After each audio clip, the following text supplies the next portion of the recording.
to reacquaint yourself? Like, Yeah, I've been jumping around from studio to studio for many, many years. First, because I was traveling from city to city, obviously.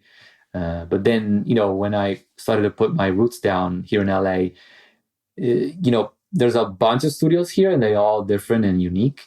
And obviously, every space has its advantages and disadvantages. And so, depending on the situation, I would book this room versus that room.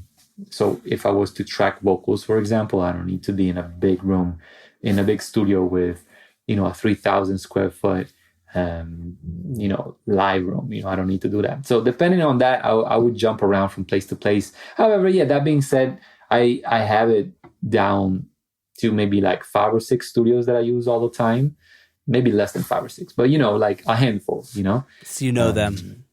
Yes, I know them, and I have been using NS10s for the longest, and all these studios have NS10s. They all have Pro Tools, right? And the major difference between all these rooms is the acoustics is completely different from one room to the other, and so that's another one of the difficulties of mixing in commercial facilities is exactly that, to be able to adapt.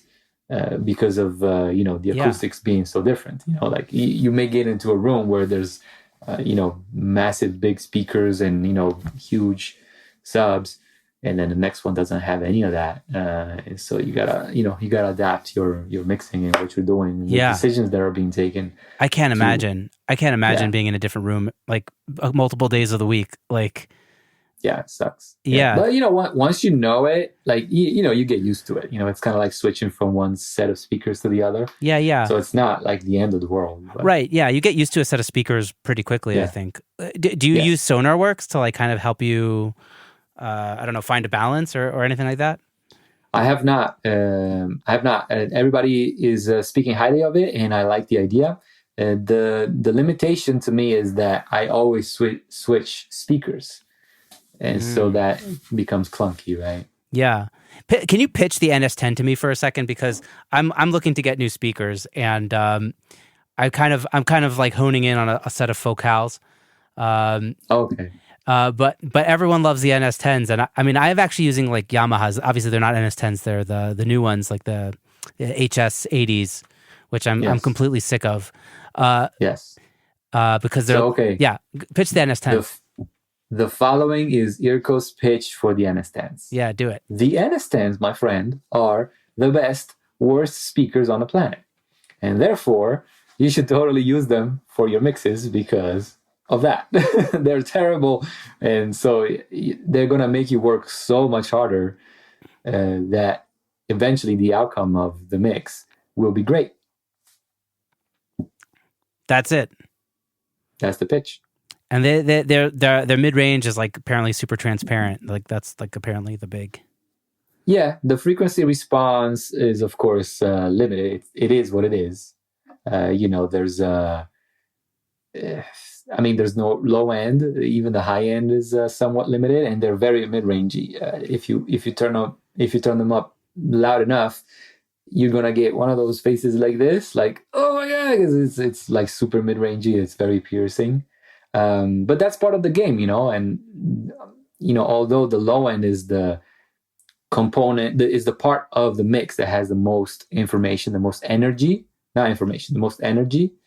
The mid-range has the most information, and therefore it needs more of a Tetris style work to fit together and make it work, right? Yeah, there was a guest on the show, Matt Snell. I think he got nominated for a Grammy he worked on the Dua Lipa record with The Cause, and he was telling me about like it's all about the mid-range. And like forget about the bass, forget about the treble. Everyone boosts and cuts there, but it's all about the mid-range. Yeah, that's totally. And so because they're so mid-rangey and they're so quick because of the paper cone or woofer, that's. But that being said, they are, like I said, they are the best worst speakers. They're not a walk in the park, But that's not the intent. That the intent is that you got to make the shit work.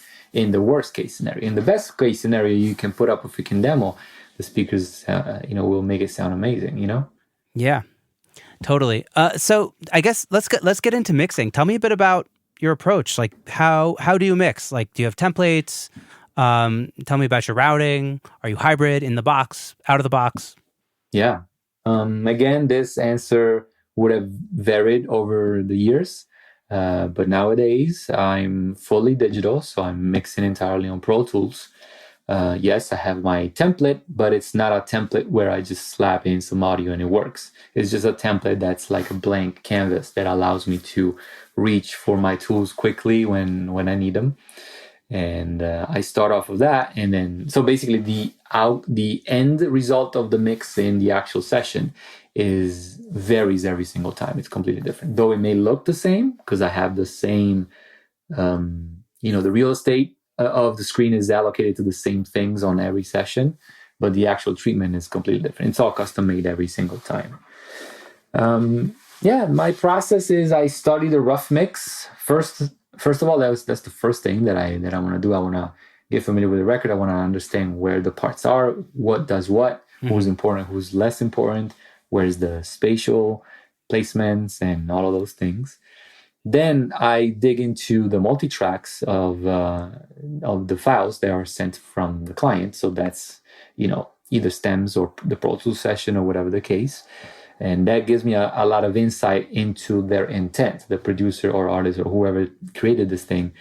The way they laid it out is very informative. So I want to understand what they've done, that being checked off. And now that I'm familiar with that, then all this information is moved out of the original session and into my mixing template. This allows me to have access to the original content, just in case I need to go and see what they did. Did they do an automation here? Did they use this or whatever? But I'm still operating within the limits of, I'm confined to my session because that's where I have the most flexibility and control over everything, whether if that's gain staging, compression, EQ, reverbs, buses, prints, whatever the case, right? Yeah. And and then once I established a game plan for the mix, which is another thing that I work hard on before I move any fader or do anything on the actual session.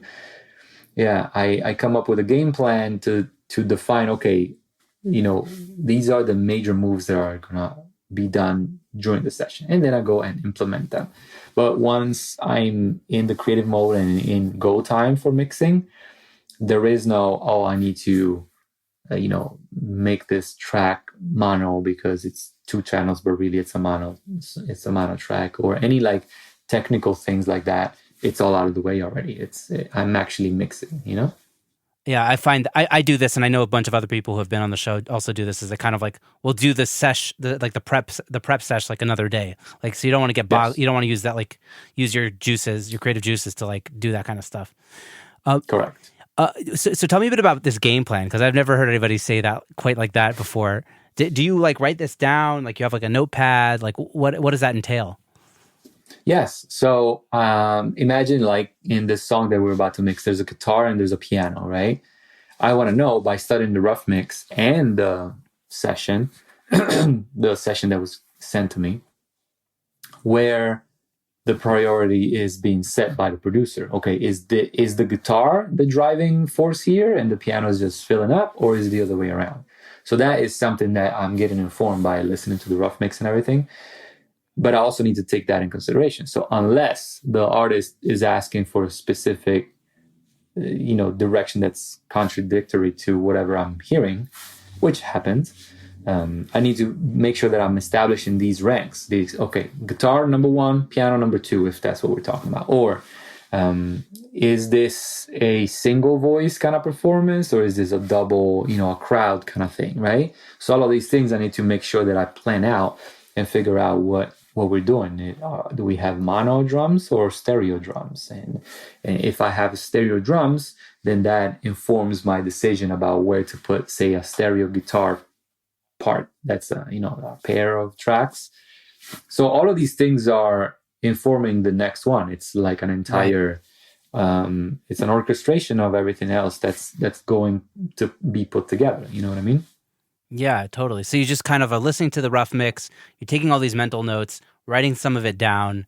Maybe you take some advice from the producer or the artist, and then you kind of have like a very clear idea of what to do with all these like little elements. Go time. Yes. Yes. And I do that before so that I digest that information.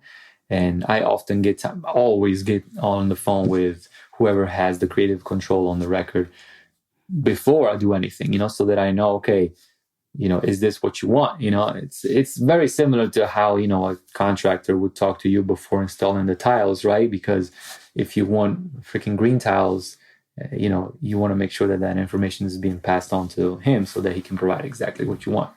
And that dramatically changes. It really depends. Sometimes I may get somebody that says, this is my vision and I want to have that vision kept. I do not want effects. I don't want reverbs. I don't want any of that. And so with that, I'm thinking, well, why would you not have effects? Because that is something that would prevent, more prettiness to be added to the record. So then I asked, I'm like, what's your beef with reverb? What did this freaking reverb did to you? Like, I'm trying to understand. Okay, so then the reason is because it just washes away my performance. Okay, so now I know. So what I'm reading now is, it's not that you do not want the reverb, you just want to make sure that your performance is still nice and direct and that the effect does not interfere with that. So all of these things, heavy on the communication side of things. We want to make sure that we're all on the same page, and that game plan I was talking about, that's all these things are informing the game plan. Ideally, my intent is to give them what they want with my taste, with my approach, with my touch and my signature sound and everything, but it's still their baby, so I want to make sure that I'm giving them what they want. So when you send off mix one, this is like, in your mind, it's a perfect mix if they approve it. Close to perfect, yes.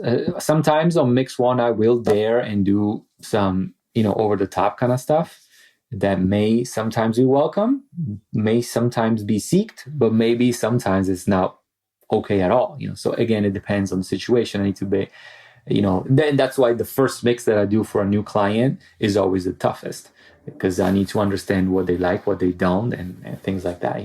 But sonically speaking, yes, on my mix one that I deliver to the client, everything is checked off to the max. I'm running all kinds of tests, from earbuds tests to headphones to small, medium, and large speakers, the car tests, and then of course I do a bunch of synthetic tests also. Running LUFS readouts and making sure that we are.